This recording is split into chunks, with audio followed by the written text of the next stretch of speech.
ரசூலுல்லாஹி ஸல்லல்லாஹு அலைஹி வஸல்லம் அவர்கள் ஒரு மஜ்லிஸிலே அல்லாஹ்வை பற்றி பேசினால் கூட அந்த மஜ்லிஸ் முடியும் போது இஸ்திக்ஃபார் செய்வார்கள். இந்த அளவு அல்லாஹ்வை போற்ற வேண்டுமோ, துதிக்க வேண்டுமோ, புகழ வேண்டுமோ, அவனுடைய கண்ணியத்திற்கு தகுந்தால் போல் அவனை உயர்த்தி பேச வேண்டுமோ, அதிலே குறை செய்திருக்கலாம்.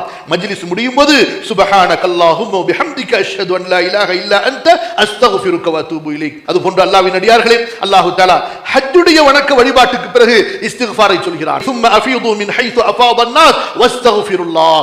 அரஃபாவுடைய மைதானத்திலே இஸ்திக்ஃபார், அரஃபாவிலிருந்து முஸ்தலிஃபா வந்தால் இஸ்திக்ஃபார், முஸ்தலிஃபாவிலிருந்து மினா வந்ததற்கு பிறகு இஸ்திக்ஃபார், அங்கே ஒவ்வொரு ஜமராத்திலே கல்லெறிந்ததற்கு பிறகு இஸ்திக்ஃபார். இப்படியாக இபாதத்துகளிலே, குறிப்பாக ஹஜ்ஜுடைய இபாதத்திலே அந்த குறிப்பான அமல்கள் முடிந்ததற்கு பிறகு இஸ்திக்ஃபாரை அல்லாஹ் ரப்புல் ஆலமீன் நமக்கு உணர்த்துகின்றார். அதுபோன்று கண்ணியத்திற்குரிய அல்லாஹ்வின் அடியார்களே, நம்முடைய தொழுகையிலே இஸ்திக்ஃபார் இருக்கிறது. தக்பீர் கட்டியதற்கு பிறகு அல்லாஹும்ம பாஇத் பைனி வ பைன ஹதாயாய, அது இஸ்திக்ஃபார். அதுபோன்று சுஜூதிலே நாம் ஓத வேண்டிய இஸ்திக்ஃபார் ரப்பிக்ஃபிர் லி தம்பி குல்லஹு ஸாஹிரஹு வ பாத்தினஹு ஸகீரஹு. இப்படியாக தொழுகையிலே நீண்ட இஸ்திக்ஃபார் இருக்கிறது. தக்பீர் கட்டியதிலிருந்து ருக்குஇலே, சுஜூதிலே, இரண்டு சஜிதாக்களுக்கு இடையிலே உட்காரும் போது நபி ஸல்லல்லாஹு அலைஹி வஸல்லம் சொல்வார்கள், ரப்பிக்ஃபிர் லி, என் ரப்பே என்னை மன்னித்து விடு, என் ரப்பே என்னை மன்னித்து விடு. இப்படியாக தொழுகையிலே அல்லாஹ்வுடைய தூதர் ஸல்லல்லாஹு அலைஹி வஸல்லம் கற்றுக் கொடுத்திருக்கக்கூடிய இஸ்திக்ஃபாருடைய வாக்கியங்களை மனனம் செய்து தக்பீர் கட்டியதிலிருந்து சலாம் கொடுக்கிறவரை, சலாம் கொடுத்ததற்கு பிறகும் இஸ்திக்ஃபார் இருக்கிறது. இந்த நேரங்களை எல்லாம் நாம் பயன்படுத்தி இஸ்திக்ஃபார் செய்ய வேண்டும்.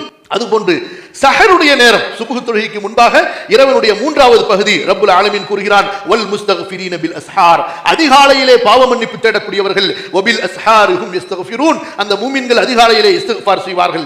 அதுபோன்று சூரிய சந்திர கிரகணங்கள் ஏற்படும் போது அல்லாஹ்வுடைய தூதர் ஸல்லல்லாஹு அலைஹி வஸல்லம் சொன்னார்கள், நீங்கள் சூரிய சந்திர கிரகணங்களை பார்த்தால் அல்லாஹ்வுடைய திக்ருக்கு விரைந்து வாருங்கள், அல்லாஹ்விடத்திலே துஆ செய்ய விரைந்து வாருங்கள், அல்லாஹ்விடத்திலே பாவ மன்னிப்பு தேட விரைந்து வாருங்கள்.